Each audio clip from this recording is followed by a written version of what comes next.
আসসালামু আলাইকুম। আশা করি সকলে ভালো আছেন। আল্লাহর অশেষ রহমতে আমিও ভালো আছি আলহামদুলিল্লাহ।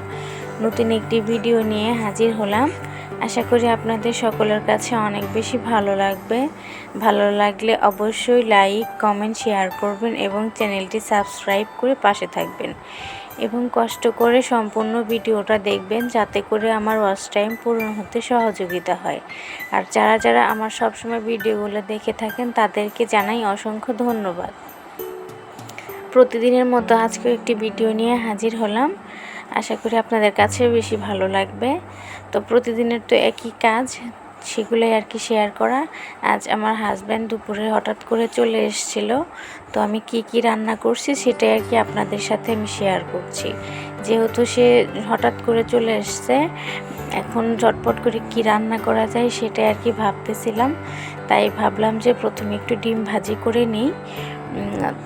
ডিম ভাজির সাথে আরও কিছু করব, হালকা করে করব, যাতে আমাদের দুপুরে আর কি খাবারটা হয়ে যায়, দেন আবার রাতের রান্না করতে হবে। তো এখানে আমার ডিম ভাজি হয়ে গেছে। তারপরে আমি একটু আলু সিদ্ধ দিয়েছিলাম, সেই জন্য আর কি এখানে পেঁয়াজ মরিচটা ভেজে নিচ্ছি। তো এখানে আমার পেঁয়াজ মরিচ ভাজা হচ্ছে, যেটা আর কি খুব সহজের রান্না, খুব তাড়াতাড়ি রান্না করা যায়, সেটা হচ্ছে আলু ভর্তা। তো এখানে আমার সেটা ভাজি হওয়ার শেষে আমি আর কি এখানে একটু পেঁয়াজ আর মরিচ একটু ডলে নিচ্ছি। এগুলো দিয়ে আমি একটু সালাদ করব। এখানে সরিষার তেলও অ্যাড করেছি, টমেটো আর গাজর দিয়ে সালাদ করব। যেহেতু হালকা খাবার, তাড়াতাড়ি নাস্তায় কি রেখে কি খেতে হবে, তাই আমি ঝটপট করে আর কি একটু সালাদ বানিয়ে নিলাম। আর এখন যেহেতু শীত চলে গিয়েছে, গরমের সিজন চলে আসছে, এখন কিন্তু সালাদ খেতে অনেক বেশি মজা লাগে। আর আমার কাছে এটা তো খুব বেশি পছন্দ, যে ভাতের সাথে একটু কাঁচামরিচ, পেঁয়াজ দিয়ে, সরিষার তেল দিয়ে এইভাবে মাখিয়ে সালাদ বানিয়ে ভাত দিয়ে খেলে অনেক বেশি মজা লাগে।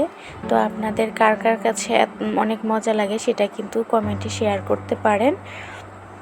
আমার কাছে কিন্তু খুব বেশি মজা লাগে। তো যাই হোক, এখন আমি আলু ভর্তাটা করে নেব। তো এখানে আমি ওই ভাজা মরিচটা রেখেছিলাম, একটু বেশি হয়েছিল, তাই আর কি দুটো উঠিয়ে নিয়েছি। তো বাকিটা আর কি ডোলে আমি এখন আলুগুলো দিয়ে মেখে নেব। যেহেতু হাজব্যান্ড তাড়াতাড়ি খাবে, চলে যাবে, তো তাই আর কি ভালো করে আমি এখানে মরিচগুলোকে ডলে নিতে পারিনি। এই জন্য আর কি আপনাদের সাথে এরকমভাবে শেয়ার করা হয়েছে। তো আমি কিন্তু সবসময় এরকমভাবে করি না, যেহেতু আমার একটু তাড়াহুড়ো ছিল, তাই আর কি এরকম করে হয়েছে। আর এই ভিডিওটা ছিল কিন্তু আরও 3 দিন আগের, যেহেতু আমি খুবই ব্যস্ত, তাই আর কি আমি আপনাদের সাথে শেয়ার করতে পারছিলাম না। তো আজকে একটু ফ্রি হয়ে আপনাদের সাথে শেয়ার করলাম, না হয়তো আপনারা আমাকে ভুলে যাবেন। আর অবশ্যই কিন্তু আমাকে কমেন্ট করবেন, আমার ভিডিওগুলো আপনাদের কাছে কেমন লাগে এটা কিন্তু অবশ্যই কমেন্ট করে জানাবেন। তো যেখানে এই আলুগুলো অনেক গরম ছিল, আমার ভর্তা করতে অনেক বেশি কষ্ট হচ্ছিল। তো ফাইনালি দেখুন, আলু ভর্তা, ডিম ভাজি আর সালাদ দুপুরের খাবার। তো আমি খেয়ে নিলাম। আর এখানে আমার মেয়েটার হাত কেটে গিয়েছিল, সেটাই আর কি আপনাদের সাথে শেয়ার করলাম। তো সকলে ভালো থাকবেন, সুস্থ থাকবেন। আল্লাহ হাফেজ।